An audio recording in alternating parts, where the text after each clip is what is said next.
तुलसी जी के कथा। जय तुलसी मैया।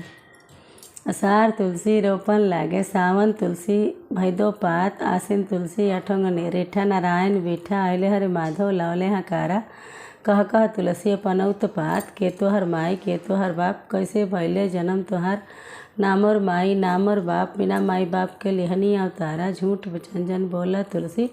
झूठ वचन तीन लोक नसाला, बिना माई बाप के कैसे हुई है अवतारा, मेघमोर पिता धरती महतारी, धरती के बीचे जन्म हमारे, श्री कृष्णा कंत हमारे, अतना बचन जब सुनले हरि माधव, ब्रह्मा विष्णु एकमत भैले, काशी से 5 पंडित बोलौले, बनबीर दाके बाँस कटौले, झारी पटोरा माड़ उछौले, सोने के कलश धरौले, सोने के थारी पूरा हथले धरौले, देवी दुर्गा हरदी लगावे, लक्ष्मी सरस्वती मंगल गावे, कृष्ण तुलसी चौक बैठौले, देवी दुर्गा हरदी लगावे, लक्ष्मी सरस्वती मंगल गावे, सिर भर सिंदूर नयन भर काजल, तुलसी ब्याह गोपाल जी घर ले गईले, ऋषि मुनि के घरे आनंद भैले,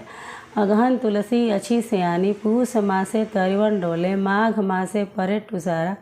फागुन कृष्णा चाचर खेले, चैत में फूले बनराई, सवती साल सहलो न जाई, बैसाख मासे झिनझिनवारा, तुलसी के बिरवा गए झुराई, जेठ मासे बहसहनाई, तुलसी के बिरवा गए सुखाई, लेहू विप्र कान्हे कुदारी, कोड़ा खाना जाके तुलसी जी के गंगा जी में से रहो, जैसे जैसे गंगा मैया मारे हिलक कोरा, वैसे वैसे तुलसी जी हुल से ली नारायण जी के कोरा, ठाकुर मुदैया देले गिराई, बाभन लोभी लेले उठाई, ई पाप कैसे कटी, कार्तिक माघ बैसाख नहाई,